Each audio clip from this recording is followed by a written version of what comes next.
Hello दोस्तों, गंगा किनारे बसा एक छोटा सा गांव शांतिपुर, जहां हरियाली की चादर हर ओर फैली हुई थी। यहाँ के लोग सरल और परस्पर प्रेम से रहने वाले थे। इसी गांव में सुहानी नाम की एक सुंदर और स्नेही महिला अपने पति आदित्य के साथ सुखी जीवन व्यतीत कर रही थी। इससे पहले आप इस कहानी में खो जाएं, उससे पहले वीडियो को लाइक और सब्सक्राइब करना ना भूलें। सुहानी एक आदर्श गृहिणी थी, जो घर का सारा काम निपटाने के बाद अपने पति के साथ खेतों में श्रम करती। उनकी मेहनत और आपसी प्रेम से उनका छोटा सा घर किसी स्वर्ग से कम न था। लेकिन भाग्य को यह सुख सहन नहीं हुआ।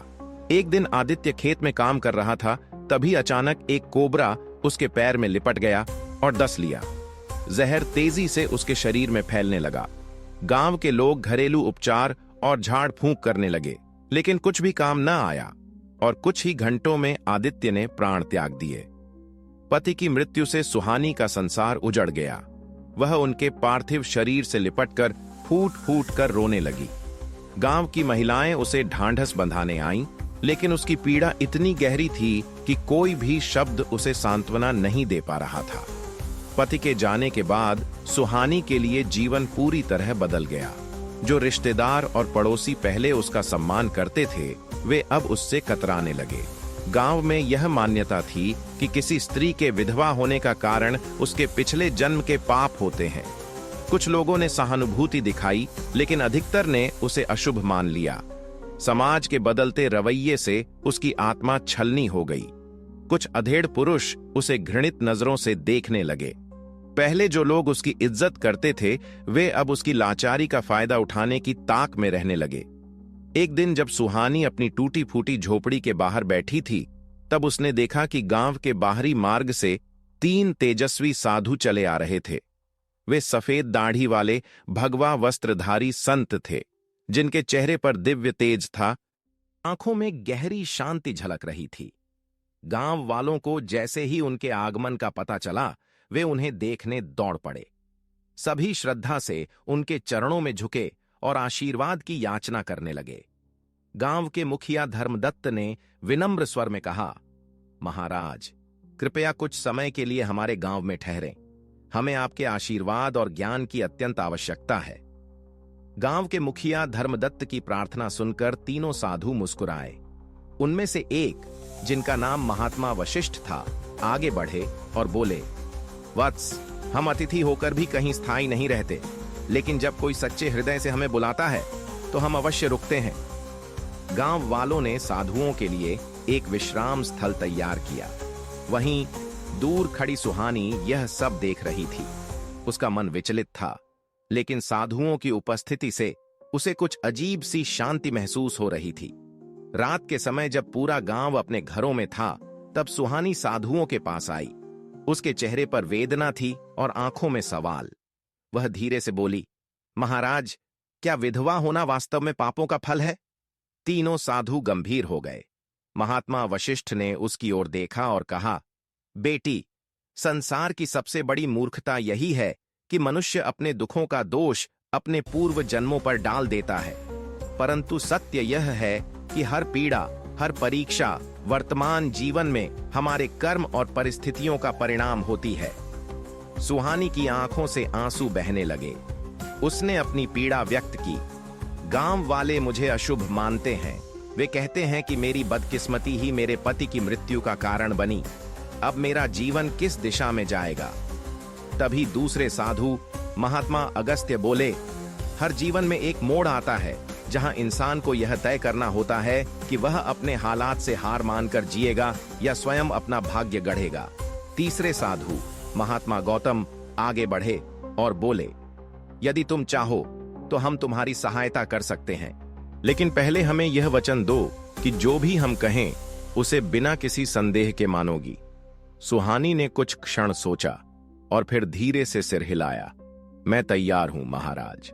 महात्मा वशिष्ठ ने कहा, सुहानी, कल सुबह हम तुम्हें एक रहस्य बताएंगे जो तुम्हारी जिंदगी बदल सकता है, लेकिन उसके लिए तुम्हें अपने डर और शोक को त्यागना होगा। क्या तुम तैयार हो? सुहानी के मन में उत्सुकता और भय दोनों थे। क्या साधु उसकी जिंदगी की दिशा बदल पाएंगे? क्या उसकी पीड़ा समाप्त होगी? सुहानी के जीवन का नया मोड़। अगली सुबह सूरज की पहली किरणों के साथ ही पूरा गांव साधुओं के दर्शन के लिए इकट्ठा हो गया, लेकिन सुहानी सबसे पहले वहां पहुंची। उसकी आंखों में आशा की चमक थी, मानो वर्षों बाद उसे कोई नया सहारा मिला हो। महात्मा वशिष्ठ ने उसे पास बुलाया और बोले, बेटी, यदि तुम अपने जीवन को फिर से संवारना चाहती हो तो तुम्हें 3 परीक्षाओं से गुजरना होगा। ये परीक्षाएं तुम्हारे मन, आत्मा और संकल्प की परीक्षा लेंगी। यदि तुम सफल हुई तो तुम्हारा भाग्य स्वयं बदल जाएगा। सुहानी ने बिना संकोच कहा, मैं हर परीक्षा के लिए तैयार हूं महाराज। पहली परीक्षा, डर पर विजय। महात्मा गौतम ने कहा, तुम्हें आज रात अकेले गांव के बाहर पीपल के वृक्ष के पास जाकर वहां दीप जलाना होगा। पूरा गांव मानता है कि वहां आत्माएं भटकती हैं, लेकिन सत्य केवल वही है जो तुम्हारी आत्मा महसूस करे। गांव के लोग दंग रह गए। वे सुहानी को रोकना चाहते थे, लेकिन उसने हिम्मत दिखाई। रात के समय जब पूरा गांव सो रहा था, वह दीपक लेकर पीपल के वृक्ष के पास पहुंची। ठंडी हवा के झोंकों से दीपक कांप रहा था, लेकिन उसने हिम्मत नहीं हारी। जैसे ही उसने दीपक जलाया, उसे एहसास हुआ कि डर केवल मन का भ्रम था। वहां कोई आत्मा नहीं थी, सिर्फ सन्नाटा और शांति थी। वह मुस्कुराई और सिर ऊंचा करके वापस लौट आई। साधु प्रसन्न हुए। महात्मा अगस्त्य बोले, तुमने पहली परीक्षा पास कर ली क्योंकि तुमने अपने डर को हराया। अब दूसरी परीक्षा के लिए तैयार हो जाओ। महात्मा वशिष्ठ ने कहा, जीवन में हर इंसान को कभी न कभी अपमान सहना पड़ता है, लेकिन सच्चा वीर वही है जो बिना क्रोध और शिकायत के इसे सह ले। तुम्हारी दूसरी परीक्षा यही है। तुम्हें 3 दिन तक गांव में कोई भी अपमान करे, तुम कुछ नहीं कहोगी, बस धैर्य रखोगी। गांव वालों को जैसे ही यह पता चला, कुछ स्वार्थी लोग उसे अपमानित करने लगे। कुछ स्त्रियों ने उसे अशुभ कहकर ताने मारे, तो कुछ पुरुषों ने उसे कमजोर कहकर नीचा दिखाने की कोशिश की, लेकिन सुहानी चुप रही। 3 दिन बाद साधुओं के पास पहुंचकर उसने सिर झुकाया। महात्मा गौतम बोले, तुमने यह परीक्षा भी उत्तीर्ण कर ली। धैर्य ही मनुष्य की सबसे बड़ी शक्ति होती है। अब अंतिम परीक्षा शेष है। महात्मा अगस्त्य बोले, अब तुम्हें यह सिद्ध करना होगा कि दुख केवल स्वयं के लिए नहीं होता। यदि तुम दूसरों के दुख दूर कर सको तो तुम्हारा जीवन सार्थक हो जाएगा। तुम्हें अगले 7 दिनों तक गांव के अनाथ और जरूरतमंद लोगों की सेवा करनी होगी। सुहानी ने पूरे समर्पण के साथ यह कार्य किया। उसने बुजुर्गों की सेवा की, अनाथ बच्चों को खाना खिलाया और बीमारों की देखभाल की। धीरे धीरे गांव के लोग भी उसकी इस भावना से प्रभावित हुए और उसका आदर करने लगे। 7वें दिन तीनों साधुओं ने उसे आशीर्वाद दिया और बोले, अब तुम एक नई सुहानी बन चुकी हो। अब तुम्हें विधवा नहीं, एक शक्ति के रूप में देखा जाएगा। गांव के लोगों ने भी महसूस किया कि सुहानी वास्तव में अशुभ नहीं थी, बल्कि उसकी हिम्मत और सेवा ने उसे पूजनीय बना दिया था। कुछ समय बाद सुहानी ने गांव में एक आश्रम खोला, जहां वह जरूरतमंदों की सेवा करने लगी। अब वह अकेली नहीं थी, गांव के सभी लोग उसके साथ थे। 3 साधु अपने मार्ग पर आगे बढ़ गए, लेकिन सुहानी की जिंदगी हमेशा के लिए बदल चुकी थी।